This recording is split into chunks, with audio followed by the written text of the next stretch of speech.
오늘 우리 함께 나눌 말씀은 룻기 1장 15절에서 18절 말씀입니다. 우리 말씀 함께 봉독하겠습니다. 나오미가 또 이르되 보라 너의 동서는 그의 백성과 그의 신들에게로 돌아가나니 너도 너의 동서를 따라 돌아가라 하리. 룻이 이르되 내 어머니를 떠나며 어머니를 따르지 말고 돌아가라 강권하지 마옵소서. 어머니께서 가시는 곳에 나도 가고 어머니께서 머무르시는 곳에 나도 머물겠나이다. 어머니의 백성이 나의 백성이 되고 어머니의 하나님이 나의 하나님이 되시리니 어머니께서 죽으시는 곳에서 나도 죽어 거기 묻힐 것이라. 만일 내가 죽는 일 외에 어머니를 떠나면 여호와께서 내게 벌을 내리시고 더 내리시기를 원하나이다 하는지라. 나오미가 룻이 자기와 함께 가기로 굳게 결심함을 보고 그에게 말하기를 그치니라. 아멘. 우리가 인생을 살다 보면 힘든 일들을 경험할 때가 있습니다. 근데 참 신기한 게 그 힘든 일들이 하나씩만 오면 좋은데 하나, 두 개, 세 개가 겹칠 때가 있습니다. 마치 쓰나미가 오는 것처럼 물이 밀려왔다가 또 쓸려나가는 일을 겪을 때 얼마나 힘들고 어려운지 모릅니다. 모든 것이 막막한 순간, 그럼에도 불구하고 하나님은 그 순간에 우리를 포기하지 않으시고 우리를 붙들고 계십니다. 오늘 우리가 보고 있는 이 룻기에 보면 사람이 경험할 수 없는 정말 끔찍한 일을 경험한 여인이 나옵니다. 그런데 그 여인과 하나님은 함께 하셨고 그에게 소망을 갖게 하시고 놀라운 회복을 주시는 것을 볼 수 있습니다. 여러분, 성경 66권 중에 여인의 이름으로 기록된 성경이 뭐가 있을까요? 네, 오늘 우리가 읽었던 룻기와 또 에스더입니다. 여인의 이름으로 성경이 기록된다는 것도 대단한데 특별히 이 룻기는 여성이면서도 이방인이었습니다. 유대교의 관점으로 본다면 매우 이례적인 일이 아닐 수 없습니다. 그렇다면 룻은 이방인 중에 과연 어떤 족속이었을까요? 룻은 사해 동쪽 요르단 고원에 있는 바로 모압 족속입니다. 그렇다면 모압 족속은 어떤 족속이었을까요? 어떻게 시작되는지 창세기 19장에 기록되어 있는데요. 거기에 보면 소돔이 멸망할 때 그때 롯이 두 딸들과 겨우 거기서 벗어납니다. 근데 그곳에서 딸들이 자신들의 후손을 잇고자 아버지에게 술을 몽땅 먹여서 아버지와 동침하여 아이를 낳습니다. 참 해괴망측하죠. 근데 그때 맏딸이 낳은 아들이 모압이고 그의 후손이 모압 자손이 됩니다. 그리고 둘째 딸이 낳은 아들이 베냐민이고 그 후손이 암몬 족속이 되어집니다. 그리고 이 모압이라는 말 자체에 아비에게서 난 자라는 의미가 담겨 있어서 쉽게 말하면 근친 산간을 통해서 태어난 민족이라는 의미가 담겨 있다는 것입니다. 이 모압 자손이 후에 얼마나 많은 악행을 저지른지 모릅니다. 그리고 하나님이 택한 그 이스라엘 백성을 얼마나 괴롭히는지 모릅니다. 그런데 이 모압 자손, 그의 후손인 룻이 자신의 이름으로 된 성경을 기록되어 있다는 것이 얼마나 이례적이고 특이한 일인지 모릅니다. 오늘 우리가 함께 보고 있는 이 룻기를 구체적으로 살펴보려는데요. 먼저 1장 1절에서 2절 말씀, 우리 본문 1장 1절에서 2절 말씀 우리 함께 봉독하겠습니다. 사사들이 치리하던 때에 그의 땅에 흉년이 드니라. 유다 베들레헴의 한 사람이 그의 아내와 두 아들을 데리고 모압 지방에 가서 거류하였는데 그 사람의 이름은 엘리멜렉이요 그의 아내의 이름은 나오미요 그의 두 아들의 이름은 말론과 기론이니 유다 베들레헴 에브라 사람이었더라. 그들이 모압 지방에 들어가서 거기 살더니. 아멘. 1절에 보면 당시 시대를 사사들이 지리하던 시대, 다시 말하면 사사시대라고 말씀하고 있습니다. 그렇습니다. 룻기는 사사시대입니다. 여러분, 사사시대가 어떤 시대였나요? 사람들이 왕이 없으므로 각자 자기의 소견에 옳은 대로 행하는 이기적인, 정말 영적으로 암울한 시대가 바로 이 사사시대입니다. 하나님께서는 그 고통 가운데 있는 그 암울한 시대를 살아가는 이스라엘 백성들을 불쌍히 여기시고 그들을 구원할 사람을 보내주십니다. 바로 사사들입니다. 사사들이 그들의 어려운 문제들을 해결해주고 그들을 회복하자 그들이 하나님께 찬양과 영광과 감사의 생활을 살아야 되는데 그때뿐입니다. 편안해지자 다시 하나님을 멀리하고 악행을 저지릅니다. 그 땅에 다시 전쟁이 생기고 얼마나 많은 힘든 일들이 일어나는지 모릅니다. 하나님은 그럼에도 불구하고 그들을 불쌍히 여기시고 또 사사를 보내십니다. 이런 일들이 수십 번 반복된 것이 바로 사사시대입니다. 이런 사사시대를 살아간다는 것은 정말 힘들고 어려운 일이었습니다. 각자 자기 소견에 옳은 대로 이기적으로 행동했기에 온갖 불의와 죄악이 가득한 시대였고 폭력과 전쟁이 난무한 시대가 바로 사사시대였습니다. 그 시대는 양육강식의 시대였습니다. 법과 룰도 없었고 그냥 폭력만이 난무한 시대에 바로 룻이 살았습니다. 그런데 그 시대에 있었던 그들이 살고 있었던 지역은 어떤 지역이었을까요? 1절에 보면 유다 베들레헴이라고 기록되어 있습니다. 우린 베들레헴 하면 예수님의 탄생을 생각하면서 좋은 땅이라고 생각하지만 사사시대는 그렇지 않았습니다. 사사기 17장부터 19절에 보면 수많은 일들이 일어나는데요. 특별히 베들레헴에 어떤 한 레위인이 그가 우상을 만드는 미가의 집에 유합니다. 그리고 그 우상을 만드는 미가의 집에서 제사장 역할을 합니다. 일단 레위인이 우상을 만드는 집에 머무는 것도 문제가 되어지고 레위인이 임의로 제사장 역할하는 것도 문제가 됩니다. 그런데 더 황당한 일이 생깁니다. 이스라엘의 단지파가 그 미가의 집에서 우상을 빼앗고 제사장 역할하는 레위인을 빼앗습니다. 그래서 강제로 데려갑니다. 근데 더 황당한 일은 그 제사장 역할했던 그 레위인이 이제 단지파 전체를 종교적 권위자가 되어서 우상 숭배를 하게 됩니다. 도대체 뭐가 잘못됐는지 어디서 잘못됐는지 알지도 못하는 일들이 난무한 곳이 바로 베들레헴이었습니다. 정말 수많은 악행이 저질러졌던 곳이 바로 베들레헴입니다. 우상 숭배와 행음과 간음과 살인과 수많은 죄악이 번영했던 곳이 당시 베들레헴이었습니다. 각자 자기 소견에 옳은 대로 행동했기 때문에 이기적으로 행동했기 때문에 온갖 죄악이 가득했을 뿐만 아니라 우상 숭배와 행음과 그런 살인이 가득했던 그 베들레헴 지역은 더 특별히 매우 힘든 일들이 매일이었습니다. 그런데 그 땅에 기근까지 일어납니다. 정말 힘들고 어려운 시대에 그것도 정말 척박한 그 동네에 정말 치안이 제대로 되지 않아서 두렵고 어려움 가운데 살아가는데 이젠 기근까지 온다니 정말 말할 수 없는 고통 가운데 그들은 그 땅에서 살기가 너무나 힘들어집니다. 오늘 본문에 나오는 엘리멜렉과 그의 아내 나오미와 두 아들 말론과 기로는 그들은 생존하기 위해 베들레헴을 떠나 모압으로 피난을 가게 됩니다. 이렇게 힘들게 모압으로 피난을 왔으면 이제 그 땅에서 행복하게 잘 살면 좋겠만 또 더 큰 비극을 겪게 됩니다.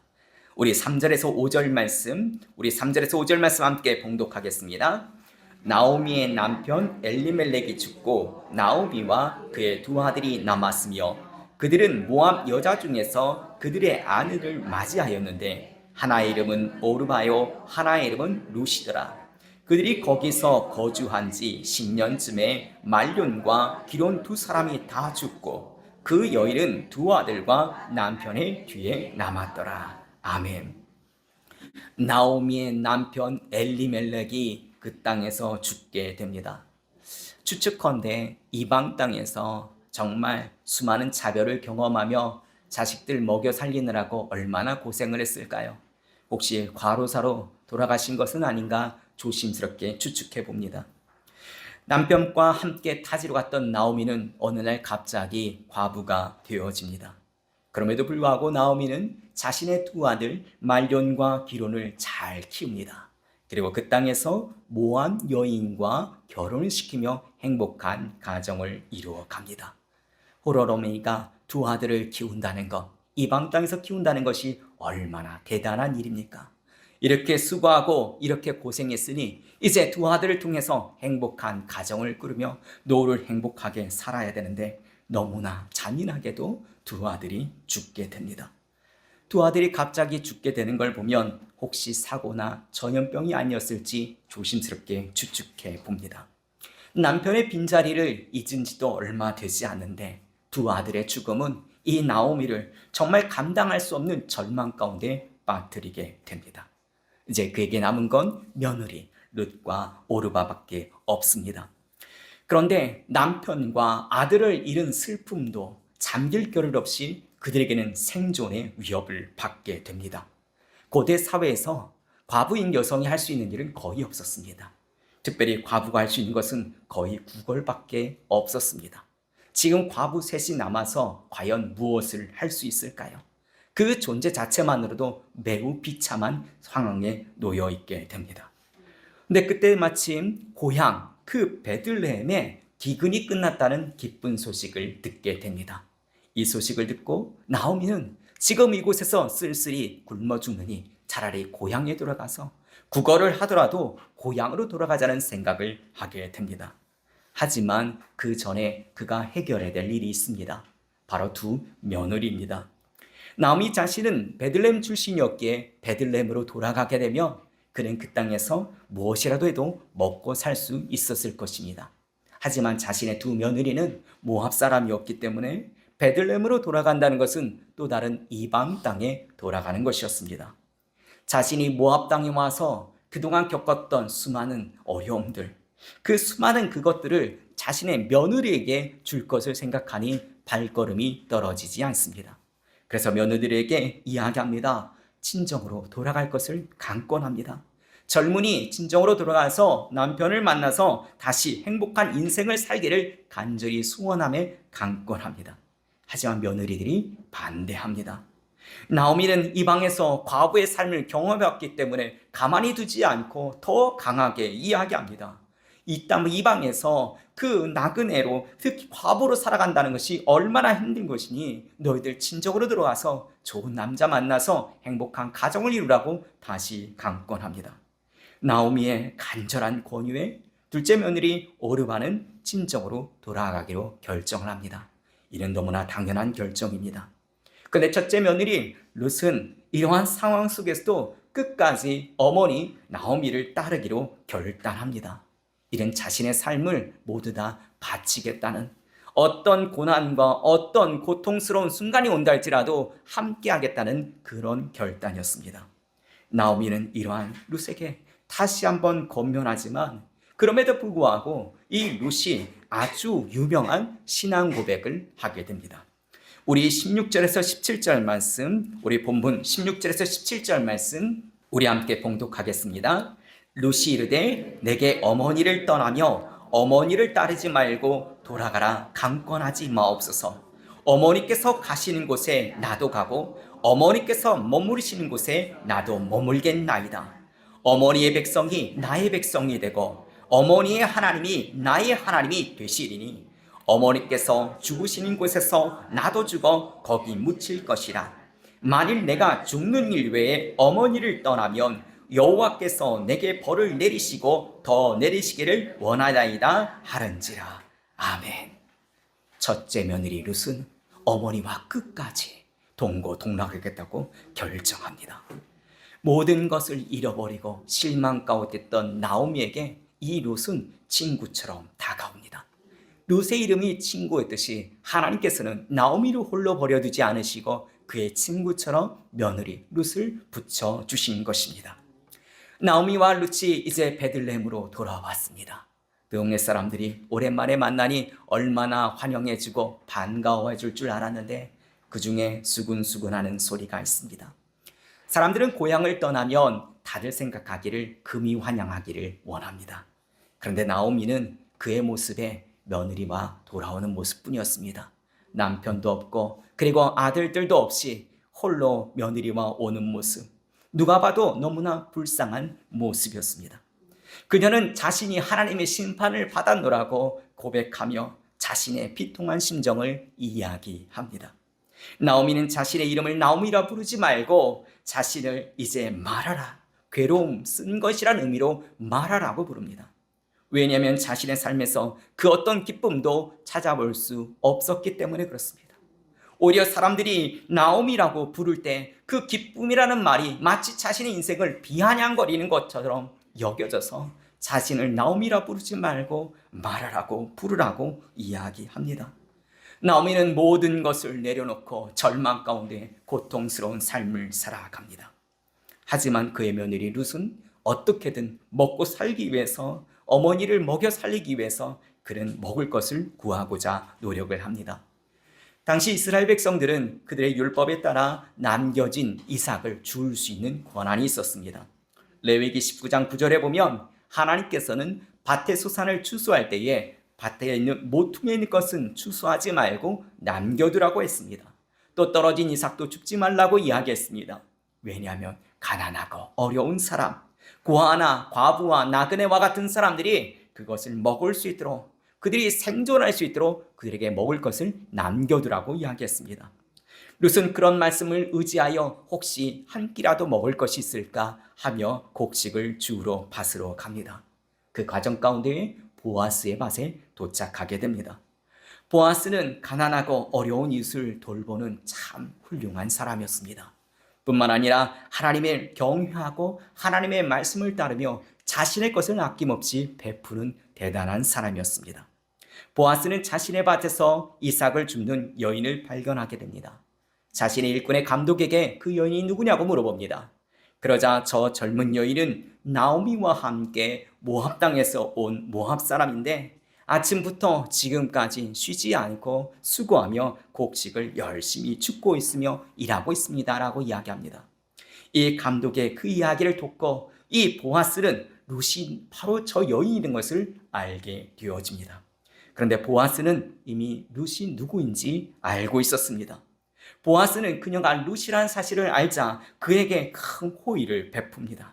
친절하게 자신의 일꾼들 중에 소녀들과 안전하게 함께 곡식을 줍도록 합니다.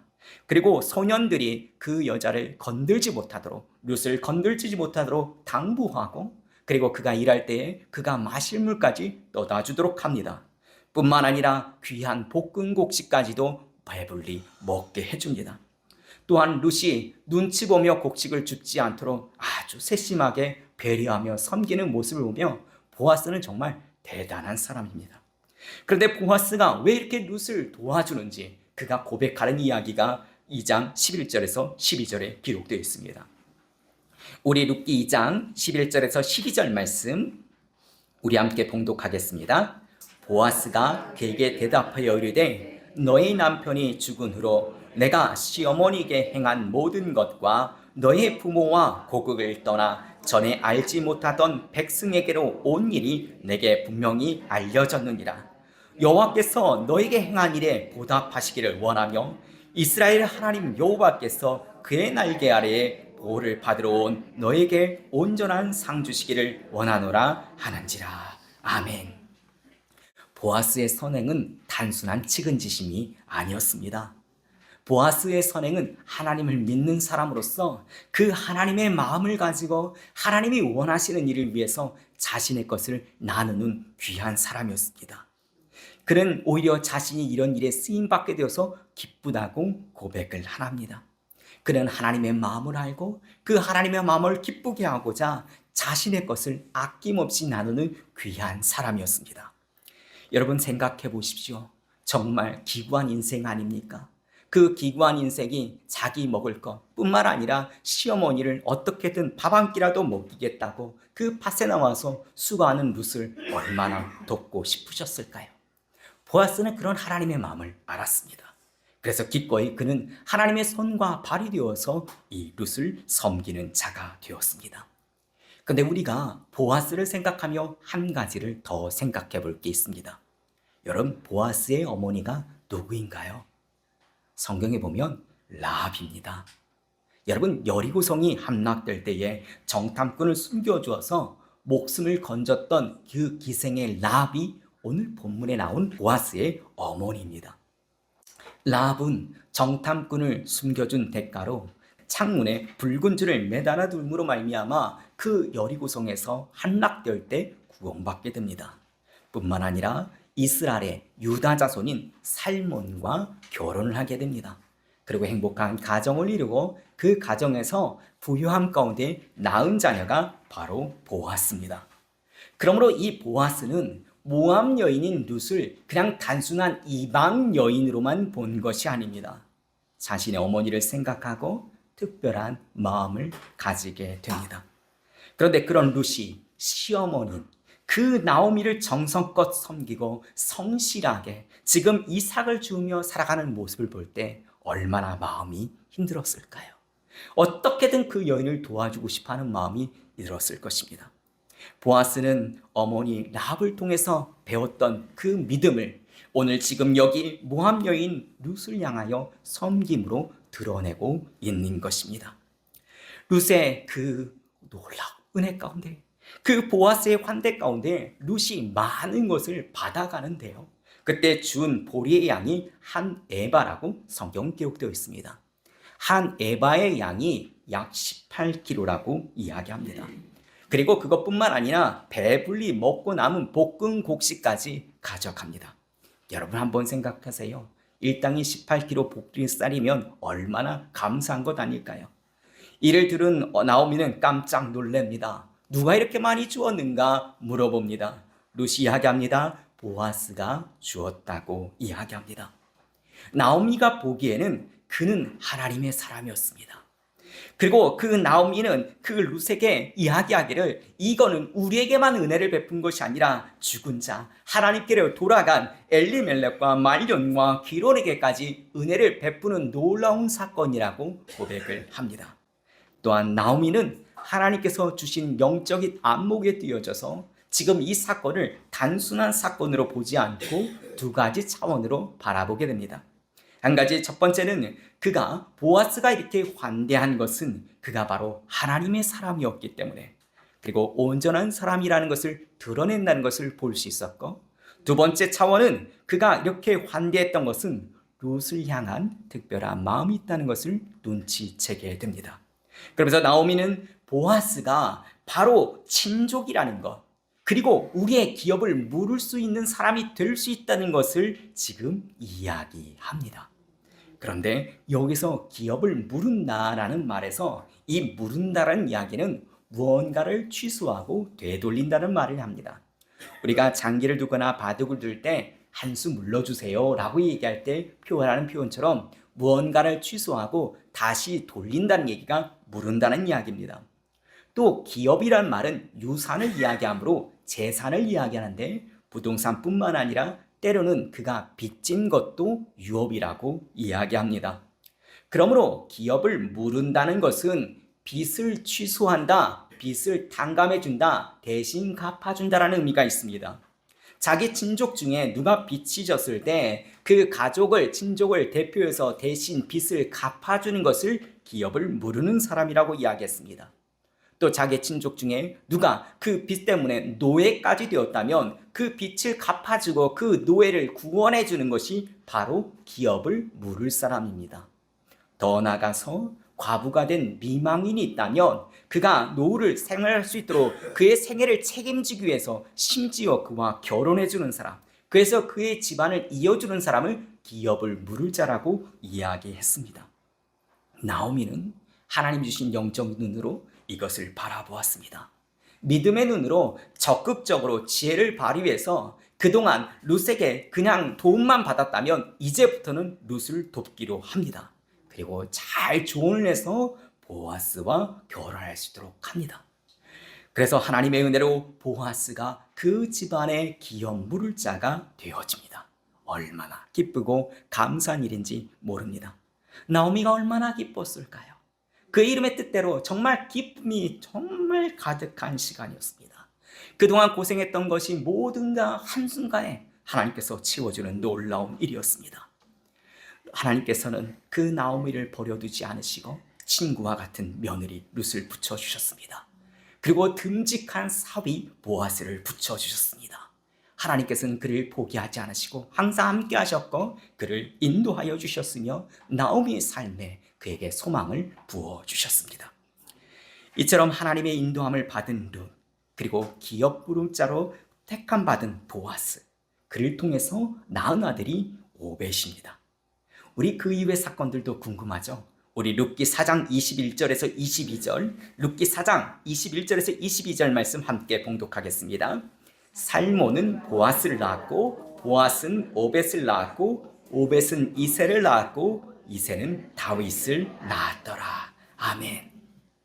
보아스와 룻이 결혼해서 그 집안이 정말 그 힘들고 어려운 곳에서 벗어난 것도 감사한데, 그 집안에서 오벳이 낳았고, 그 오벳이 이새를 낳았고, 그 이새가 다윗을 낳았습니다. 여러분, 이방 여인이었던 그 모압 여인이었던 룻이 다윗 왕의 증조 할머니가 되는 영광을 누리게 됩니다. 그리고 그 집안을 통해서 메시아가 이 땅에 태어납니다. 얼마나 큰 기쁨인지 모릅니다. 우리는 이 사건을 보면서 크게 세 가지를 기억하길 소원합니다. 첫 번째는 우리도 살다 보면 나오미처럼 인생의 어려운 상황을 경험할 때가 있다라는 것입니다. 그냥 사는 것 자체가 고통스러운 순간이 있을 수도 있습니다.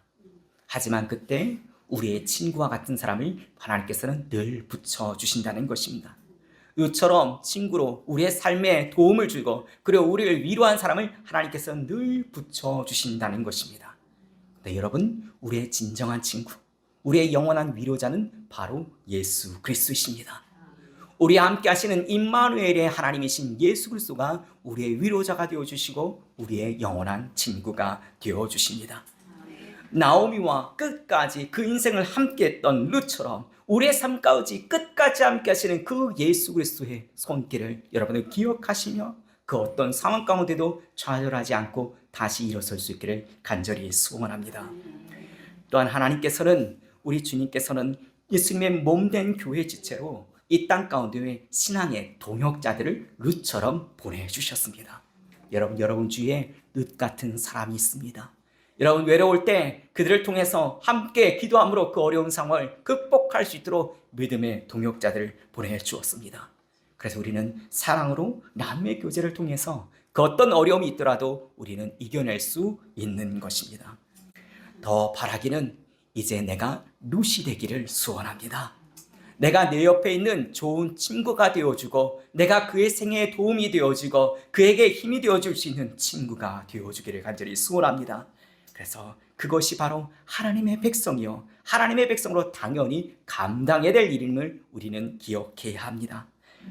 그래서 우리가 우리 주위에 있는 가족들, 우리 주위에 있는 성도들, 우리가 만나는 사람들에게 정말 룻처럼 충실한 사랑을 전하는 친구가 되어줄 수 있기를 간절히 소원합니다.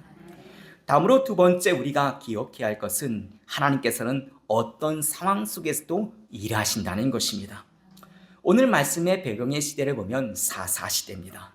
그리고 오늘 말씀의 그 배경의 장소는 당시에 가장 타락했던 도시인 베들레헴입니다. 그런데 그 타락한 시대에, 그 타락한 도시에 하나님께서는 하나님의 믿음의 사람 보아스를 준비시키셨습니다. 그를 통해서 하나님의 놀라운 위대한 구원의 사역을 이끌어 가셨다는 것입니다. 우리에게 상황과 환경은 매우 중요합니다. 하지만 우리 믿음의 사람은 하나님의 도우심 가운데 그 상황과 그 환경을 극복하는 사람이요, 그 가운데 하나님의 일을 나타내며 하나님께 귀하게 쓰임 받는 사람들이라는 것입니다. 저는 여러분들이 이러한 사람들이 되기를 간절히 소원합니다. 우리가 인생이 아무리 힘들고 어렵더라도 그 가운데 하나님이 우리와 함께 하시고 우리의 길을 예비하고 계심을 믿을 수 있기를 간절히 소원합니다. 세상이 아무리 혼란스럽다 할지라도 주님은 우리의 삶을 통해서 일하고 계심을 믿을 수 있기를 간절히 소원합니다. 다음으로 세 번째로 우리가 기억해야 될 것은 예수님이 우리를 살려주시기 위해 오신 우리의 영원한 기업 물을 자라는 사실입니다. 예수님께서 말씀하셨습니다. 인자가 온 것은 섬김을 받으려 함이 아니요 섬기려 하고 많은 사람들의 대속물이 되기 위해서 오셨다고 예수님께서 말씀하여 주셨습니다. 예수님은 죄로 죽은 우리를 다시 살리기 위해서 친히 기업 물을 자가 되시기 위해서 연약한 인간의 몸을 입고 이 땅에 오셨습니다. 그리고 우리의 죄의 빚값을 대신 갚기 위해서 대속 제물이 되어 주셔서 우리를 위하여서 십자가에서 마지막 피 한 방울까지 다 흘려주셨습니다. 이러한 은혜를 받은 자들이 성령에 충만하여 다른 사람을 차별하지 아니하고 서로 사랑으로 섬겨주는 공동체가 바로 교회 공동체입니다. 초대교회가 그랬습니다. 베드로가 그랬습니다. 요한이 그랬습니다. 바울이 그랬습니다. 그들은 기업물을 짜의 사명을 가지고 주님의 몸된 교회에서 사역을 열심히 감당했습니다. 오늘날도 하나님께서는 기업물을 자들을 부르셔서 교회를 세워 가십니다. 하나님께서는 오늘 우리의 삶 가운데도 일하고 계십니다. 오늘 본문에서 룻은 그 하나님의 신뢰하는 삶을 직접 보여주었습니다. 또 보아스는 하나님이 일하신 가운데 귀한 손길로 그 일을 감당하는 자가 되었습니다. 하나님이 이 모든 것을 통해서 하나님의 놀라운 구원의 사역을 이끌어 가셨습니다. 혹시 이 자리에서 예배드리는 여러분들 가운데도 자신의 삶 가운데 너무나 힘들고 어려운 고통의 순간들이 계속 이어지는 분들이 있습니까? 룻을 도우신 하나님을 신뢰할 수 있기를 간절히 바랍니다. 혹시 여러분에게 그래도 다른 사람보다 좀 먹고 살만한 힘과 능력을 주셨습니까? 오늘 본문에 나오는 보아스처럼 다른 사람을 살리는 축복의 통로가 되기를 소원합니다. 그리고 우리의 기업물을 짜 대신 예수 그리스도를 늘 기억할 수 있기를 간절히 바랍니다. 그러므로 그 은혜를 받은 자로서 성령 충만함으로 주님의 몸된 교회를 온전히 세워갈 수 있기를 우리 주 예수 그리스도 이름으로 축원합니다.